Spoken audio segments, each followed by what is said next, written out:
ఛాతి పట్టేయటం వేరు, ఛాతి నొప్పి వేరు. సో ఛాతి పట్టేయటం అంటే మీకు టైట్గా ఉండటం, ఛాతి నొప్పి అంటే ఛాతిలో కనుక నొప్పి రావటం. సో ఛాతి నొప్పి అనేది దేని వల్ల రావచ్చు అంటే గుండె నొప్పి వల్ల రావచ్చు, ప్లూరా లంగ్ మీద ఉన్న లేయర్ వల్ల రావచ్చు, చెస్ట్ వాల్ అంటే మన ఈ గోడ చెస్ట్ వాల్ గురించి రావచ్చు, ఆర్ మజిల్ వల్ల రావచ్చు, బోన్ వల్ల రావచ్చు. ఇది పెయిన్. చెస్ట్ టైట్నెస్, మీరు అడిగింది చెస్ట్ టైట్నెస్ గురించి. టైట్ అంటే టైట్ ఎందుకు అనిపిస్తుంది అంటే లోపల మీకు లంగ్స్ అనేవి ఈ సైజులో ఉన్నాయనుకోండి, ఈ సైజులో ఉన్నాయి, మనకు బయట ప్లేసు ఇంత ఉంది. అప్పుడు లంగ్స్ హ్యాపీగా కంఫర్టబుల్గా ఉండి కొంచెం ఎక్స్పాండ్ అవుతూ క్లోజ్ అవుతూ హ్యాపీగా ఉంటాయి. అదే ఏదైనా డిసీజ్ వల్ల మీకు లంగ్ సైజు ఆల్రెడీ పెరిగింది కొంచెం, అది ఏ డిసీజ్ అని ఉండొచ్చు, పెరిగితే ఏమవుతుంది, మీకు ఎక్స్పాన్షన్ కెపాసిటీ అంతే.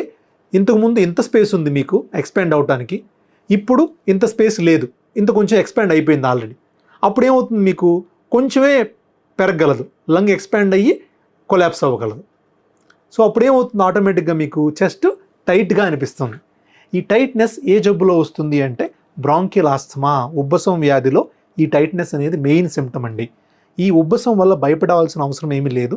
ఎవరైతే ఈ టైట్నెస్ కానీ ఆయాసం కానీ పెళ్లికూతురు కానీ ఉంటుందో వాళ్ళు ఇమీడియట్గా స్పైరోమెట్రీ అనే టెస్ట్ చేయించుకొని ఆ టెస్ట్ కనుక పాజిటివ్ ఉంటే ఆస్తమా అని ఇన్హేలర్స్ మొదలుపెట్టుకుంటే ఈ టైట్నెస్ అనేది 100% తగ్గిపోతుంది. సో టైట్నెస్ అనేది డేంజరస్ కంప్లైంట్ కాదండి.